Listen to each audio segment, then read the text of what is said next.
சில விஷயங்கள் சில பொருட்கள்லாம் வந்து நம்ம கண்ணுக்கு தெரியுதோ இல்லைங்க, நான் குழந்தைங்க கண்ணுக்கு நல்லாவே தெரியும். நானும் ரொம்ப நேரமாக இந்த மரத்தில் தேடி பார்த்தேன். ஆனால் என் கண்ணுக்கு ஒரு காய் கூட தெரியல. மாயா குட்டி உடனே அந்த கோழி அடிக்கிற ட்ரம்ம மேலே ஏறி, அம்மா அங்கே காய் இருக்குது, எனக்கு ஹெல்ப் பண்ணுங்கள், நான் பொறிக்கணும்னு சொன்னால், இதை நான் அவளுக்கு பொறிச்சு கொடுக்குறக்கு ஈஸியான வேலையாக தாங்க இருக்கும். பட் அவளே அவள் கையால் பொறிக்கணும்னு ஆசைப்படுவா. அதுதான் அவளோட சந்தோஷமே.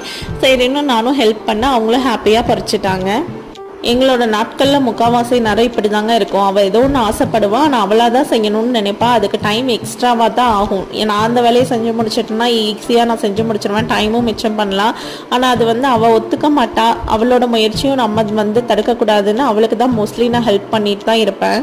இப்போ நம்ம பொரிச்ச காய் பார்த்தீங்கன்னா ரோஸ் ஆப்பிள் பன்னீர் கொய்யான்னு சொல்லுவாங்க. மருந்தெல்லாம் எதுவுமே அடிக்காதனால சில பூச்சிங்கள்லாம் இருந்ததுங்க. அதனால மருந்து அடிக்கலைனாலும் வாஷ் பண்ணி தான் குழந்தைங்களுக்கு கொடுக்கறதே. நீங்கள் இந்த ஃப்ரூட்டை பார்த்துருக்கீங்களா? இந்த பழம் எங்காச்சும் கிடைச்சா கண்டிப்பாக வாங்கி சாப்பிடுங்க. ஹெல்த்துக்கு ரொம்பவே நல்லதுங்க. அடுத்த